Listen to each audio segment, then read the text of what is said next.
Hola, ¿qué tal, amigas, amigos televidentes en Extra Plus? Un gusto saludarles, darles la bienvenida a esta edición de Adelante Nicaragua en Extra Plus. Edición en la que vamos a conversar, voy a tener el gusto de conversar con mi tocayo, doctor Néstor Manuel Avendaño. Muchas gracias por estar con nosotros, tocayo. Estimado tocayo, mucho gusto. De nuevo aquí en tu programa. Para que podamos explicar, para poder entender ayudar a la gente a entender las cosas, lo que se habla, lo que se dice, las medias verdades, las medias tintas, cosas que a veces nos cuesta entender y hay otros que nos las mal explican, ¿no? Entonces, estuvo aquí recientemente del Fondo Monetario Internacional, y eso va a centrar un poco nuestra conversación de esta edición. Pero antes quería aprovechar una noticia un poco más cercana, que es el anuncio de Fitch Ratings, una medidora de riesgos, ¿no? Como Standard & Poor's y otras más. Moody's, sí. Que por lo general sirven como guía para la inversión, por lo general. Sí. ¿No? Entonces, esta cambió su calificación para Nicaragua de negativa, que supongo yo significa riesgosa, a una calificación estable.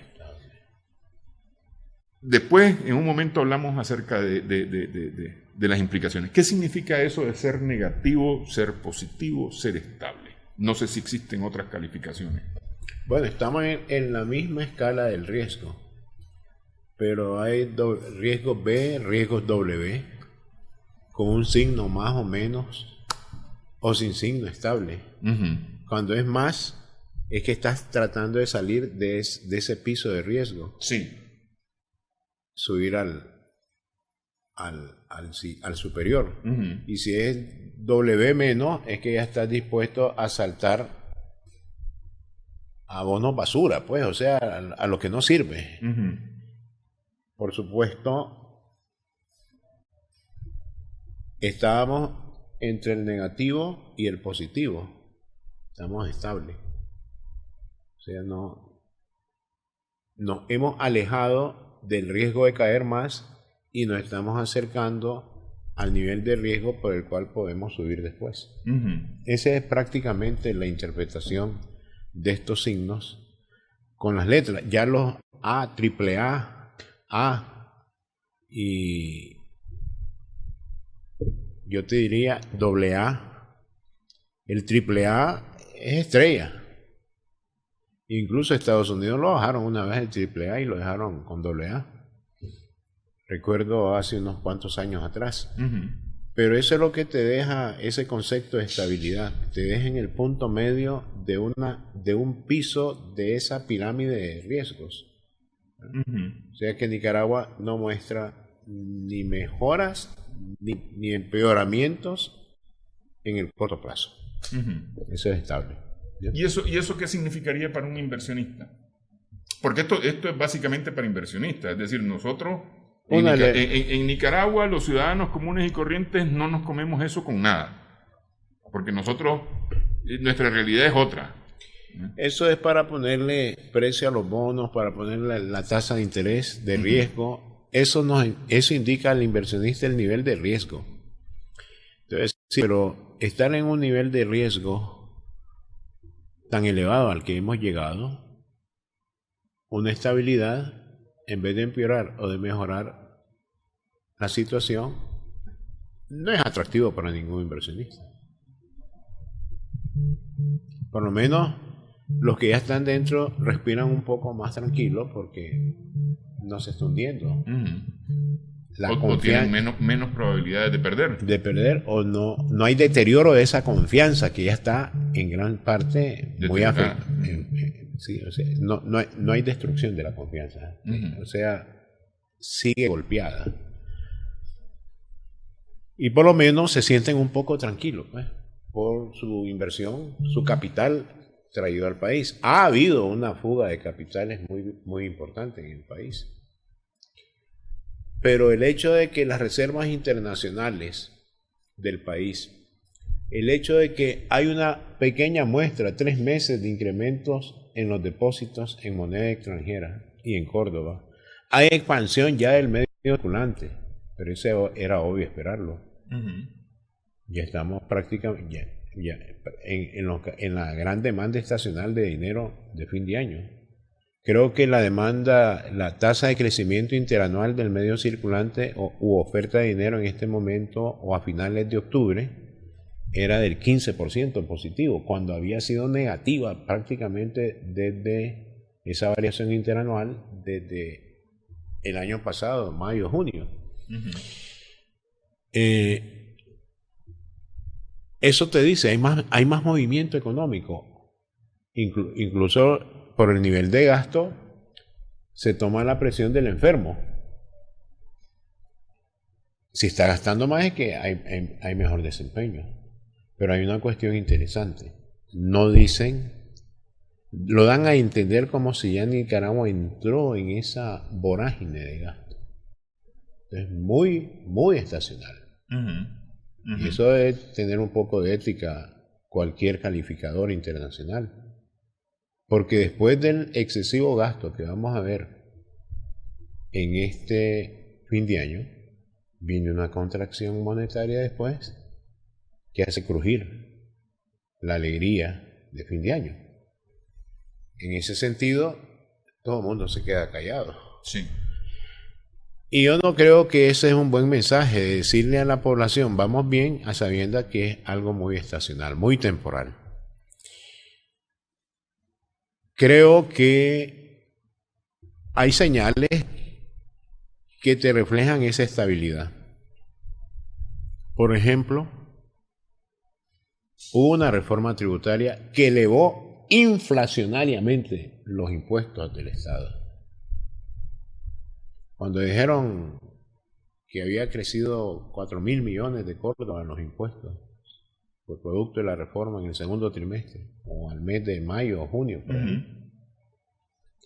Eso fue efecto precio, nada más. Alzas de costo de producción que se trasladaron a precios al consumidor. Alza de precios al consumidor por impuestos selectivos de consumo más elevados. Ahí tienes a Batca. Vamos a hablar de una empresa. Para mí, un gran pesar, me da 30% de los trabajadores de Batca desempleados. Y no estamos refiriéndonos a empleados de base, o sea, de menos calificados. Ahí van calificados y no calificados. Entonces, una razón de la desaceleración económica de Nicaragua ha sido la alza de impuestos en un momento en que se caía la economía. Los impuestos se aplican cuando la economía está creciendo positivamente. Se elevan los impuestos, pero cuando estás cayendo es como ponerle una carga adicional al que está cayéndose y lo dejas caído. Para hablarlo en figuras más sencillas, yo veo que esa calificación pues es muy temporal. Yo te aseguro que si viene Fitch el próximo año, a finales del primer trimestre, te vuelve a bajar a negativo. Así como estamos viendo la situación, porque la situación le aconsejo a estas calificadoras que el problema se da por 2 vías, el gran riesgo de Nicaragua. La falta de confianza entre los agentes económicos. Los consumidores, ¿tienen confianza con todo lo que está ocurriendo? No. Gastan menos. E incluso algunos gastan menos porque no tienen. No es que a los que tienen vamos a ahorrar más por tiempos más duros. Gastan menos porque hay más desempleo, hay más subempleo. Los salarios están congelados desde octubre de 2017. No miento, desde octubre de 2018. El último ajuste que se hizo fue en septiembre. Entonces, ¿cómo vas a elevar el gasto? ¿Habrá posibilidades que la economía se enrumbe hacia arriba a través del gasto de los consumidores? La respuesta es no. ¿Sí? Han perdido empleo. Andan sus empleados buscando qué hacer. Y le congelan los salarios a los que están trabajando. ¿Cómo vas a elevar la producción para que la compren los consumidores? No la van a poder comprar. Sí.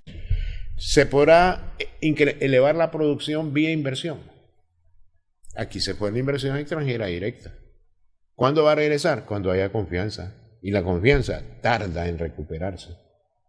De eso hablamos hace más de un año, doctor. Y dijimos que era muy fácil destruir y muy difícil construir esa confianza. Esa confianza, sí. Y los inversionistas nicaragüenses volverán a gastar en inversión.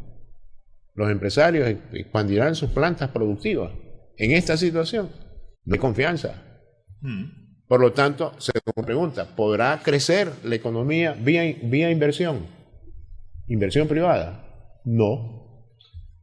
Entonces, ¿cómo va a crecer esta economía? Solo queda una vía, estimado, que Fitch y todos lo elogian como para llevarnos a estable. Hay un déficit fiscal, un déficit financiero cercano al 0% porque ha habido más ingresos tributarios, no dicen por la vía inflacionaria, y ha habido una reducción del gasto. Especialmente un recorte de la inversión pública. Si es por una inversión pública, donde el gran maestro John Maynard Keynes, el economista inglés que sacó de la Gran Depresión al mundo en el siglo pasado, en los años 30, ¿qué sugirió? Si hay depresión económica, señor Estado, invierta, genere empleo e ingresos para levantar la demanda en consumo e inversión y la economía comience a recuperarse. Aquí es al revés. Aquí recortamos la inversión y nos llevan de negativo a estable. Bastante contradictorio con la teoría económica, pero así son estas calificadoras. Se quedan en la superficie, pero no se sumergen en esa piscina para detectar en correcta forma todos los riesgos externos e internos de la economía. El otro problema son las sanciones financieras internacionales. Sumado a la desconfianza están que es más o menos lo que menciona la misión del Fondo Monetario Internacional, que sin embargo prevé un 2020 con un decrecimiento menor al del 2019. Sí, menos 1.2% de caída el próximo año. Sí. Este servidor a través de Copades dice menos 2.9. Andamos cerca. No andamos. Yo mantengo menos 8.6% de caída este año. Ellos pasaron de menos 5 a menos 5.7. Sí. Sin embargo, dijeron algo al final de su informe. Fíjate, dicen cae en este año 5.7, pero ya al final te dice que insta que se publiquen los datos económicos, agrega, no se conoce muy bien el estado de la industria manufacturera, comercio detallista y turismo. O sea que si procesamos esa información de esas tres actividades, podría ser que el menos 5.7 va a seguir cayendo. Yo me quedo siempre en menos 8.6 porque lo he hecho basado en las relaciones intersectoriales de nuestro aparato productivo. Pero a lo que voy es, tanto usted como el FMI hablan de un decrecimiento menor para el 2020. Sí. Que no significa que nos estemos recuperando. Seguimos cayendo, pero a menor velocidad. A menor velocidad, es correcto. Se desacelera la caída al grado que para el 2021 se habla de que prácticamente quedamos tabla, según las previsiones del 0%, dice el FMI, creo que 0.2% positivo, hicimos nosotros en Copades. Es un año electoral. Sí. Vamos a hacer pausa, vamos a hablar justamente acerca de eso. Ahí teníamos el cuadro de las previsiones del Fondo Monetario Internacional, de esa comisión del Fondo Monetario Internacional. Regresamos en breve, estamos conversando con Néstor Avendaño.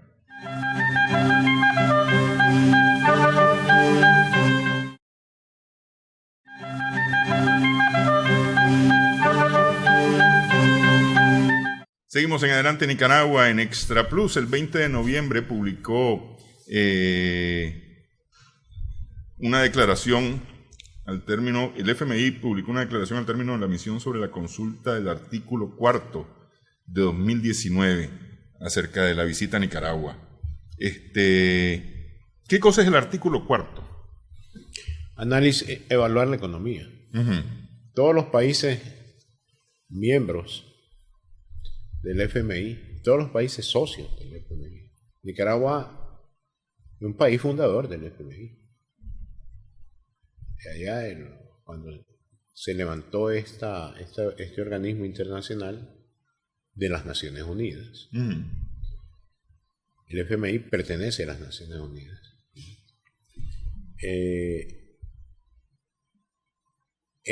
Nicaragua, como país socio o país miembro, incluso fundador, con más razón, tiene la obligación de brindar la información económica al FMI para que evalúe técnicamente el FMI la situación del país. Porque a veces hay evaluaciones internas, llamémosle, sesgadas, políticamente hablando. Se supone que el FMI se olvida de los asuntos políticos y te dice, este es el retrato de esta economía. Aunque la economía y la política, el mismo FMI lo ha sentido, no pueden divorciarse. Porque con esa evaluación que hicieron de la economía, artículo 4 correspondiente a 2019, ellos hablan mucho de temas políticos. La desconfianza, las sanciones financieras internacionales, incluso reformas estructurales para fortalecer las instituciones, el derecho a la propiedad, todas estas cosas que ya son más de índole política. Entonces, Nicaragua está obligada a entregar. Hay países que, aunque tienen la obligación, no lo dan. El caso de Venezuela, tiene varios años de no darle información al Fondo Monetario. Creo que Argentina no le daba información, pero sube Macri y comienza la evaluación en Argentina. ¿Te acuerdas, verdad? Sí. Con la expresidenta que había ahí. El presidente Fernández de Kirchner. Sí, cerró la información. Y es una reacción política. Como diciendo, no aceptamos las políticas fondomonetaristas. Pero en el caso de Nicaragua, a ver, Nicaragua da información, es de alguna manera evaluada por el Fondo Monetario Internacional. Sin embargo, Nicaragua dice que no, no es que no dependa, sino que no tiene mayores intereses con el Fondo Monetario Internacional por cuanto no anda buscando créditos del Fondo Monetario Internacional. Así es el asunto, ¿no? Sí. Nicaragua se declaró independiente del Fondo Monetario Internacional de alguna manera, ¿no? Independiente de los programas de ajuste. Del fondo no. Sí, no, pues de los programas de ajuste, efectivamente, que son los que nos trajeron el ESAF. Después, en los 90, después la iniciativa País Pobre Altamente Endeudado. Y una vez que Nicaragua cumplió con esa iniciativa, que coincidió prácticamente con los inicios de la administración Ortega, dijo el presidente Ortega, bueno, ya, aquí se acabó, no más. Sí, pero no olvides algo. ¿Cuántos recursos da el FMI como institución en apoyo a la balanza de pagos por firmar un acuerdo de ajuste macroeconómico? Entre 300 millones y 350 millones de dólares. Ese es el préstamo para los 3 años del programa. O sea, un poco más de 100 millones anuales. Claro, le dice al BID y al Banco Mundial, los brazos ejecutores de las reformas estructurales de un programa con el fondo, porque el ajuste macroeconómico es de corto plazo y las reformas son de largo plazo. Sí. Entonces, financien esta reforma en términos muy concesionales para este país que ha firmado un acuerdo de ajuste macroeconómico. ¿Hemos terminado nosotros el ajuste en Nicaragua? Mi respuesta es no. Ya llevamos 30 años y no hemos terminado el ajuste, que comenzó en los 90. ¿Necesita Nicaragua reformas estructurales en su economía? Claro que sí. Entonces, ¿por qué ya nos independizamos de esos programas? Porque cayó el señor Chávez con su gran ayuda petrolera venezolana, quien te entregaba un cuantioso préstamo sin condicionalidades de ajuste ni de reformas estructurales. O sea, yo creo que ahí el presidente Ortega ponderó muy bien, y si me amarro con el FMI, me va a seguir jalando la chaqueta para el cumplimiento de las metas de ajuste y de reforma estructural. Y no me dan tanto como 560 millones de dólares que me dan la fuente sin ningún condicionamiento. Entonces, señor Fondo Monetario Internacional, hasta me acuerdo la expresión que dijo el presidente: usted es ahora nuestro consejero económico de confianza. Y así está. ¿No se te olvidaba eso? Sí, sí. ¿No? Pero, es decir, a ver, no estamos en ningún plan de ajuste del Fondo Monetario Internacional, sin embargo, atendemos las recomendaciones que hace el fondo, o por lo menos se le pone alguna atención, a lo mejor no se va con ella, porque ya vimos en abril lo que ocasionó hacerle caso a las propuestas del FMI, porque esas son las de septiembre, octubre del año anterior, ¿no? Incluso las de febrero-marzo del 2018, las reformas al INS, que venían siendo solicitadas por el FMI en varios informes anteriores. Pero el INS te dio un menú. El que decidió el menú fue el gobierno. Sí. Pero el FMI ya no podía decir, haga esto. Claro. Pero, es decir... Pero influye. Claro, hablaron de las reformas al INS, La responsabilidad es del gobierno. Claro, totalmente. Porque no hay ningún programa de ajuste. Así es, porque no hay ningún programa de ni de reforma estructural. Pero sí se escucha consejo, digamos, de alguna manera. Sí. Ahora, lo que sí tenemos que tener presente es que este gobierno ha ejercido una política macroeconómica severamente contractiva, como lo haría el FMI en un acuerdo de ajuste. Y la severidad es grande. Hasta se exageró de lo que haría el FMI con esa reforma tributaria cuando la economía se estaba despeñando. Un momento, yo creo que el FMI hubiera dicho, no hagan eso, porque van a hundir más la economía, el crecimiento económico. Recortaron el gasto público. Y recortaron donde más duele, la inversión pública.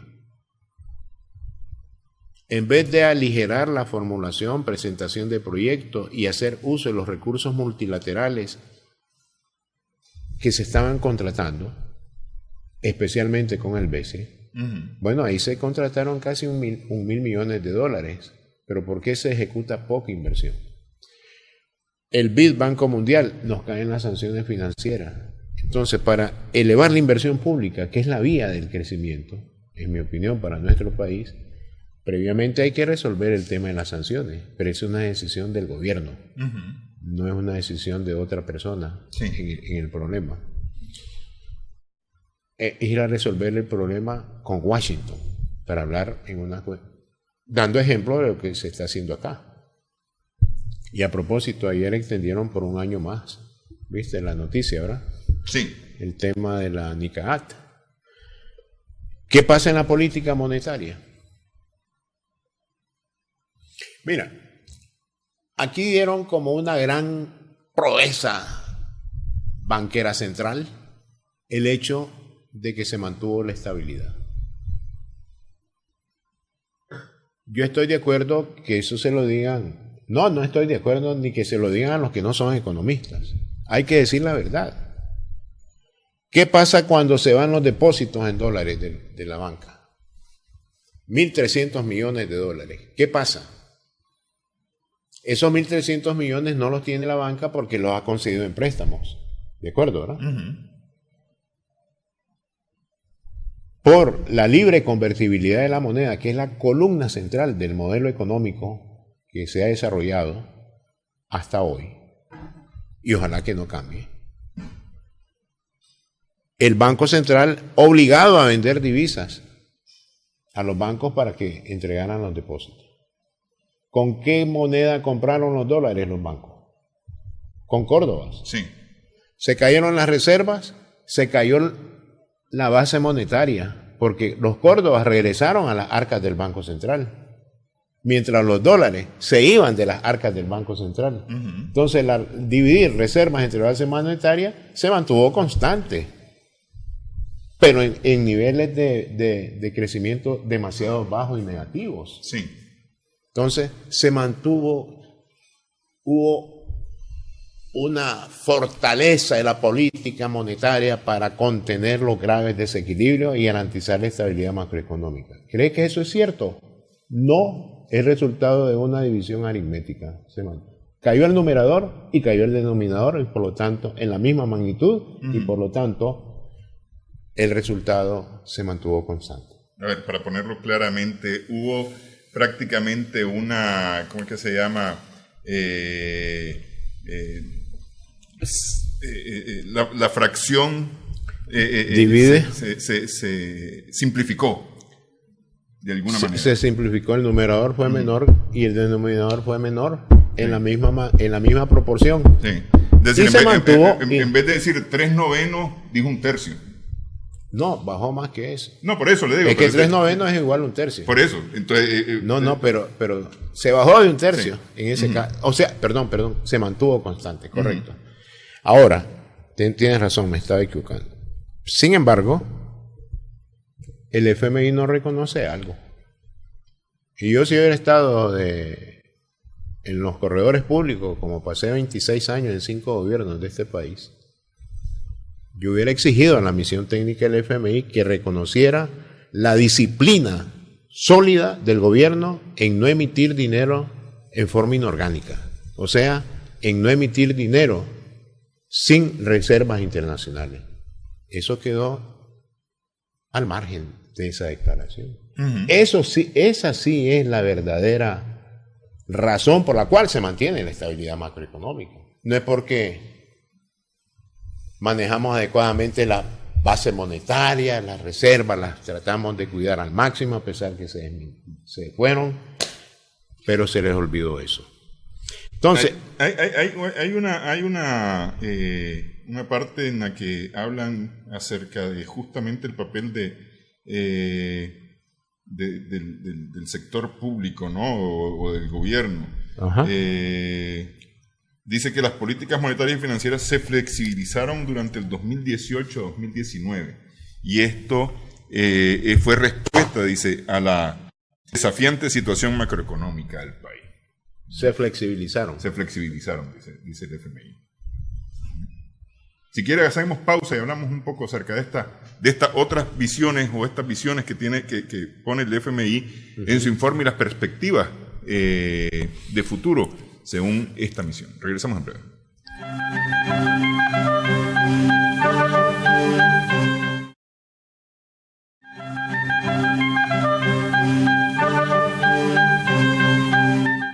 Bueno, seguimos aquí en Adelante Nicaragua, en Extra Plus. Conversamos con mi tocayo, el economista Néstor Avendaño, acerca del informe o la declaración al término de la misión sobre la consulta del artículo 4 2019 del Fondo Monetario Internacional en Nicaragua.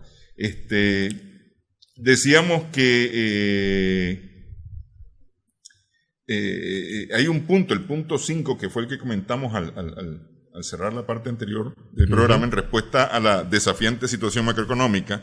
Las políticas monetarias y financieras se flexibilizaron durante el 2018-2019, dice el Fondo Monetario Internacional. Ese es un punto que no tiene ninguna explicación. Es un título. El quinto, que es el que habla acerca de... Sí. Ya. Es el quinto. Sí. La flexibilización. La ¿Cómo flexibilización. se flexibilizó? Bien, cuando los banqueros fueron a comprar los dólares, se quedaron sin córdobas. ¿Te acuerdas que yo decía, hay escasez de córdobas? Los empresarios me llamaban, Néstor, ¿cuándo van a devaluar? Ni se preocupen, no hay córdobas. O sea, no hay demanda de dólares para que devalúen. Sí. ¿Verdad? Y costó convencer a los empresarios, te lo digo honestamente, porque había pánico, había temor, yo diría terror a la devaluación. Pero es que yo me acuerdo que hubo un momento en que en algunos medios de comunicación se empezó a decir, vaya a sacar su dinero porque viene una devaluación salvaje. Sí. Otros irresponsables, ¿verdad? Que hablan al peso de la lengua, ¿verdad? Sí. Entonces, al quedarse sin Córdoba, viene la flexibilización del Banco Central, de la política monetaria, de lo que sí puede emitir el Banco Central, que son córdobas, y establece líneas de crédito de 6 días plazo a tasas de interés muy bajas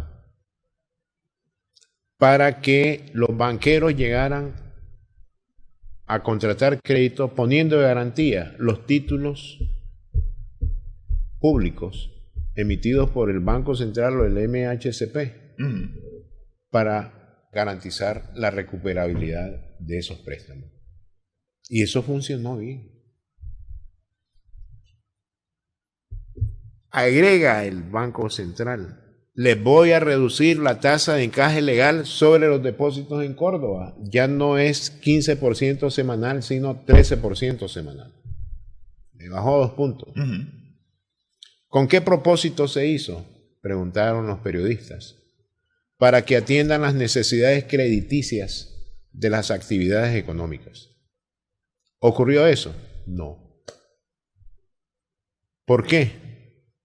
Con esa liquidez facilitada del 15 al 13, bajar 2 puntos el encaje sobre los depósitos en Córdoba, se fueron al Ministerio de Hacienda a comprar bonos de la República para financiar los déficits tanto del gobierno central como contribuir a paliar el déficit del INSS.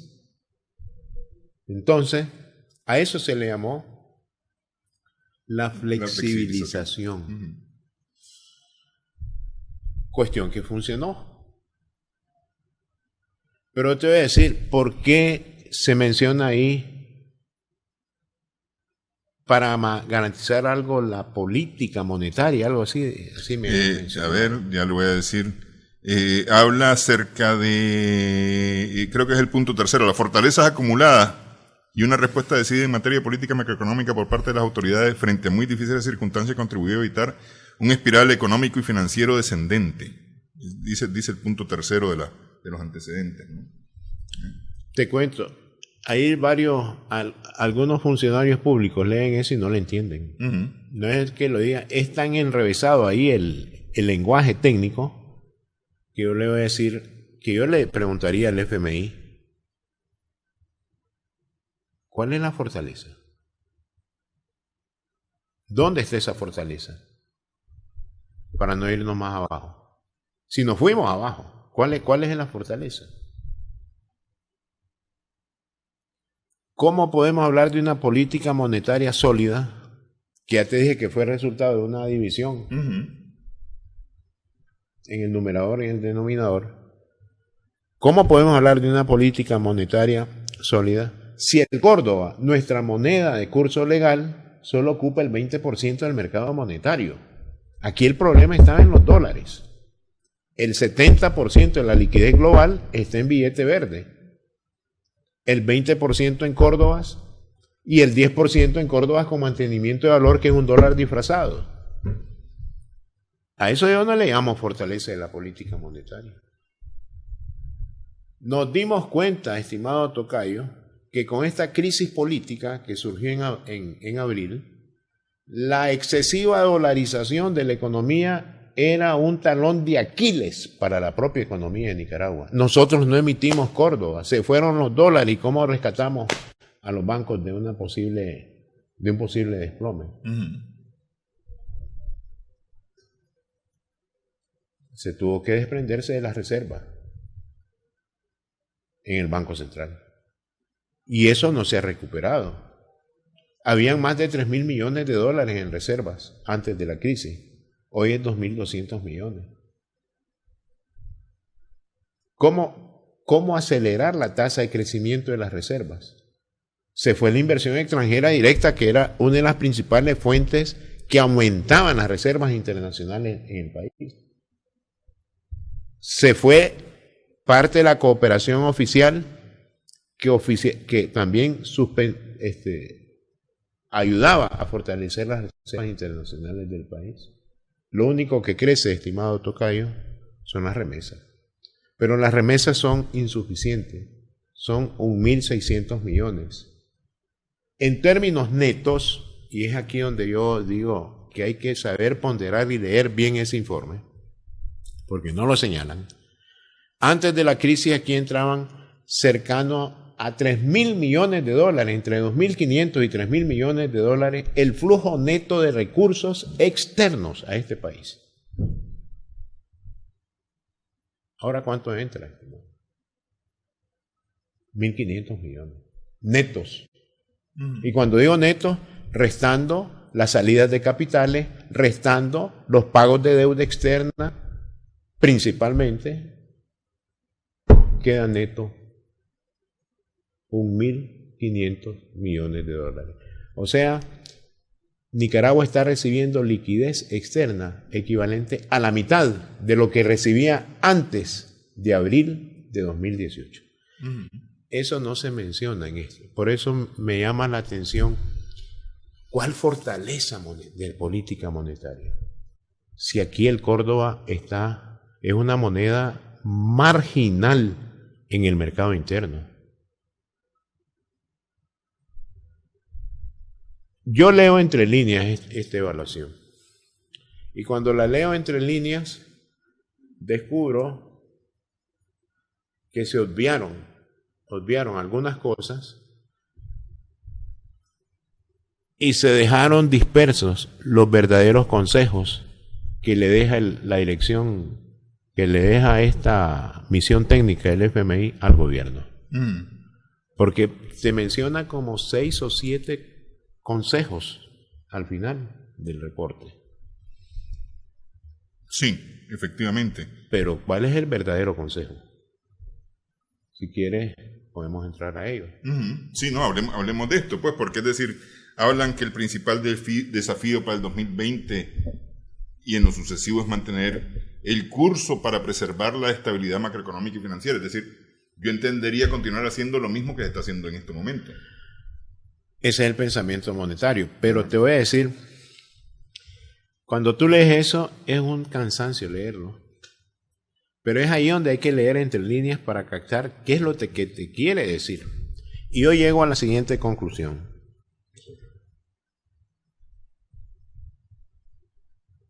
El FMI no quiso explorar el plano político. Tuvo ese gran cuidado. O sea, no quería crear fricciones con las autoridades gubernamentales. Y lo logra. No quiere crear fricciones con el cuerpo empresarial del país. Y lo logra. No quiere crear fricciones con los consumidores y les reconoce su situación deteriorada. Y lo logra. Quedó bien con todos. Como se dice popularmente, quedó bien con Dios y con el diablo. Quedó bien con todos. O sea, genial.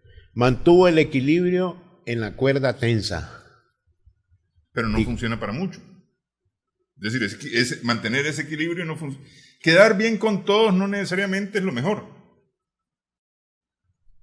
Yo te voy a decir, yo creo que hay que señalar errores o fallas y sugerir la reparación, cómo reparar esto. Pero decir que hay problemas, que hay que ganar hay soluciones cualitativas como el problema de recuperar la confianza, pero eso ya sabemos de largo plazo. pero no entra a una situación muy específica de lo que hay que hacer ya. Él te divaga en muchas cosas. Por ejemplo, a ver, en este punto 7 dice, debido a las severas restricciones de financiamiento de la política fiscal, debe abordar la sostenibilidad fiscal al mismo tiempo que minimiza los impactos adversos en la actividad económica y en los indicadores sociales. Eso justamente hemos conversado al inicio de este programa. ¿Ah? Que no debió haber sido esa la medida. Porque, es decir, la política fiscal debe abordar la sostenibilidad fiscal al mismo tiempo que minimiza los impactos adversos en la actividad económica. No lo ha hecho. Al contrario, recortó el gasto. Sí. Y te aplicó una reforma que hundió más la economía. Bueno, ahí eso es lo que te digo, que usa un lenguaje que no quiere alterar la susceptibilidad de los agentes económicos de este país. Aunque no sé cómo fueron las pláticas bilaterales entre la misión y cada uno de los grupos con los cuales se reunieron. Pero te voy a decir, en mi opinión, cuáles son los ejes centrales de sus recomendaciones. Ok, si quiere, hacemos la pausa y hablamos de esos ejes centrales de esas recomendaciones. Estamos conversando con Néstor Avendaño, economista.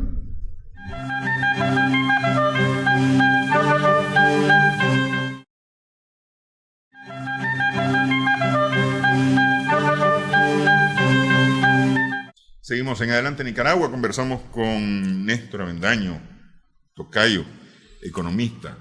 ¿Qué es lo que sí debió haber recomendado el FMI? Lo recomienda, pero lo diluye, lo esparce, lo deja entre líneas. En 8 momentos distintos, a lo largo del documento, usa la palabra confianza. Sí. Que es cierto, hay desconfianza, hay que restaurar la confianza, y lo dice en varios apartados, incluso individualiza la confianza. Pero el mensaje del FMI, muy bien hilvanado, técnicamente hablando, porque hay que saberlo leer para interpretarlo, es primero que el gobierno debe buscar rápidamente la solución del problema de la suspensión de la cooperación internacional. Ese es el punto clave de todo lo que viene después en sus consejos. Con esa amenaza política externa, aquí no va a venir ningún inversionista extranjero. Seguir ampliando la lista de sancionados, personas sancionadas con la NICAAT o con la Lowell Magnitsky, ¿verdad? Sí. Impide, obstaculiza la llegada de inversionistas extranjeros. Corren el riesgo de establecer relaciones comerciales indirectamente con personas sancionadas y pueden ser sancionadas por el gobierno de Estados Unidos. ¿De acuerdo? ¿Verdad? Y hay que restablecer el flujo de recursos multilaterales del Banco Mundial y del BID. No hay que encasillarse solamente en recursos del BCE que son no concesionales. Y ya los cambios se están dando. Antes teníamos plazos de 30 años, ahora los plazos promedios son de 20 años. Antes teníamos 15 años de gracia, ahora estamos hablando cercano a 8, 10 años de gracia. Antes la tasa de interés era 2% anual, la promedia ponderada, ahora es entre 4 y 5%, ya entra la mayor tasa del BCE. O sea, la deuda está tomando un ribete no concesional. Alerta sobre eso, ¿verdad? O sea, por favor, concéntrense en la solución de esa, o reactivar de nuevo los flujos de la cooperación multilateral.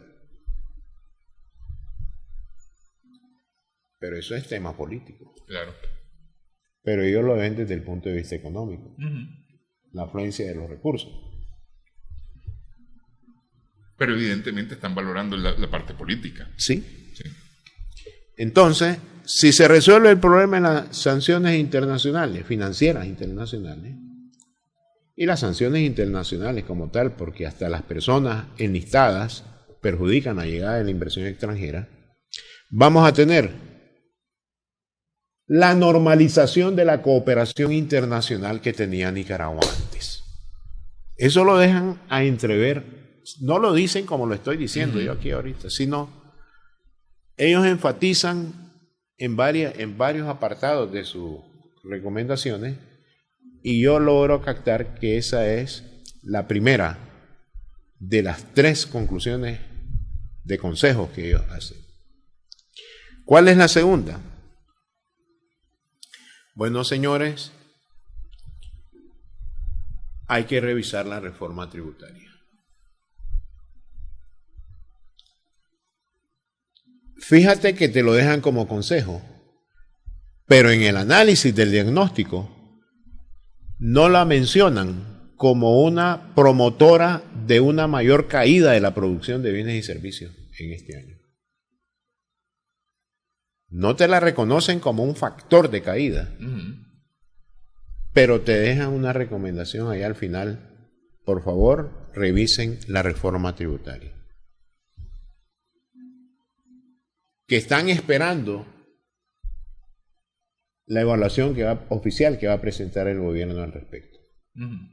Yo me puse a sonreír cuando dice que están esperándolo. Ellos ya saben lo que pasó con la reforma, si ellos son macroeconomistas. Aquí dije hace varias semanas atrás, varios meses, la reforma fue un fracaso. No sé si me oyó que dije eso en público. Sí, sí. En términos reales, eliminando la inflación que provocó la reforma, la recaudación real disminuye. Y con información oficial a septiembre del Ministerio de Hacienda y Crédito Público, se puede demostrar que en términos reales, quitando la inflación, la recaudación cayó y sigue cayendo en esos 3 trimestres de este año. En términos anualizados, digamos a septiembre de este año, yo tomo octubre del año pasado y sumo toda la recaudación hasta septiembre de este año, ese es en términos anualizados, comparado al mismo periodo del año anterior, hay caída de la recaudación real. Y eso se puede demostrar numéricamente. Pero el fondo dice, revísenla, que estamos esperando la evaluación oficial. No sé cómo llamarle a eso, te digo, pero el fondo sabe qué fue la reforma. Y tercero y último, señores, hay que reestructurar el gasto público. Son consejos válidos, pero tiene que venir una misión extranjera para decir, o una misión mundial del Fondo Monetario Internacional para que el gobierno escuche lo que aquí economistas, entre los cuales está este servidor, les dijimos, revisen esto, enfoquen esto. Quiero cerrar esas 3 cosas que son las que te dije, que cuando se presentó la ley de concertación económica en el Banco Central, no sé si esto ya lo mencioné aquí en una de las entrevistas, que la presentó el asesor económico en ese entonces, creo que ya no lo es hoy, presidencial, el comandante Beardo Arce, junto con el gabinete económico. Yo le hice una pregunta al asesor económico y le dije, ¿qué piensan hacer con los nuevos impuestos que van a recaudar con esta reforma? Me pareció que él no esperaba esa pregunta, porque él estaba buscando cómo cobrar más impuestos, cómo van a usar esos impuestos. Porque si esto lo mandan a la Asamblea, el legislador tiene todo el derecho de preguntar cuáles son los programas que van a financiar con esta recaudación. Y presenten la lista de los nuevos proyectos. Pero aquí hay una respuesta generalísima. Pues. Es para financiar el déficit fiscal. Eso no dice nada. Eso es algo no digerible, digo yo, para el pensamiento. ¿Sabe lo que me dijo el comandante Arce? Néstor, el próximo año vamos a discutir la reforma del gasto público. Es hasta hoy y nunca se discutió. Y vuelvo e insisto, este gobierno ha sido uno de los mejores gobiernos en la conducción de la política monetarista del FMI. Y lo felicito, porque hay que aprender buenas cosas de la política monetaria del FMI. Pero se olvidó de que en momentos de crisis la salida es de la política keynesiana, la política de la intervención gubernamental para aumentar la inversión pública, generar empleo, generar ingresos, promover el crecimiento económico. Pero se lo tiene que venir a decir un consejo del FMI ahí al final de esa sección. En mi opinión, esas son las 3 grandes recomendaciones que deja el documento del FMI. Habla mucho que hay que derechos de propiedad, la institucionalidad, fortalecer las instituciones públicas, dirimir los diferendos judiciales. Bueno, hay muchas cosas que ya se han dicho en este país. Sí. Pero la esencia está en las 3 que te he mencionado. Bueno, el tiempo se nos vuela en esta platicada. No quiero cerrar el programa sin antes salirme totalmente del tema y preguntarle, porque se ha estado hablando mucho desde la oposición al gobierno de la convocatoria a un nuevo paro nacional. ¿Ah? Todavía no se ha mencionado fecha ni la forma. Algunos han hecho algunos chistes, creería yo, acerca de ese asunto. Pero ¿qué opinión merece para usted? Usted ha estado en contra de los paros todo el tiempo. Y cada vez que le he preguntado. Y siempre voy a estar, estimado Néstor. Creo que aconsejar un paro es algo descabellado contra los pobres de este país. Eso lo puede hacer un rico y vivir de sus utilidades y sus rentas acumuladas y resistir un paro. Pero se olvidan esos promotores de paros que el 80% de la población de este país vive día a día buscando el sustento familiar. Ellos no están en los zapatos de esa gente. Y son personas que que pretenden ser políticos. En estos momentos son aprendices de políticos. En estos momentos son incluso ya denominados como posibles candidatos a presidente de la República en movimientos de oposición al gobierno, al partido en el poder. Pero he de decirle algo a estos señores: no provoquen más problemas. Si ustedes tratan de alcanzar sus objetivos políticos, nunca destruyan la economía.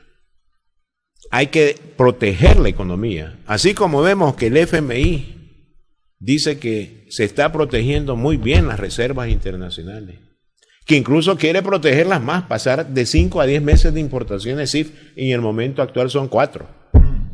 Así como el FMI pretende mantener y garantizar la estabilidad macroeconómica, ustedes no deben tratar de destruir la economía para lograr sus ambiciones políticas. Siempre me voy a oponer a un paro, aunque sea de horas, ya no digo de días, o paros indefinidos como he escuchado en algunas versiones últimamente. Bueno, quiero agradecerle, tocayo, esta platicada siempre ilustrativa acerca de los asuntos económicos. Gracias también a nuestras amigas, amigos televidentes por su sintonía en esta edición de Adelante Nicaragua. Esperamos que el programa haya sido de provecho para usted.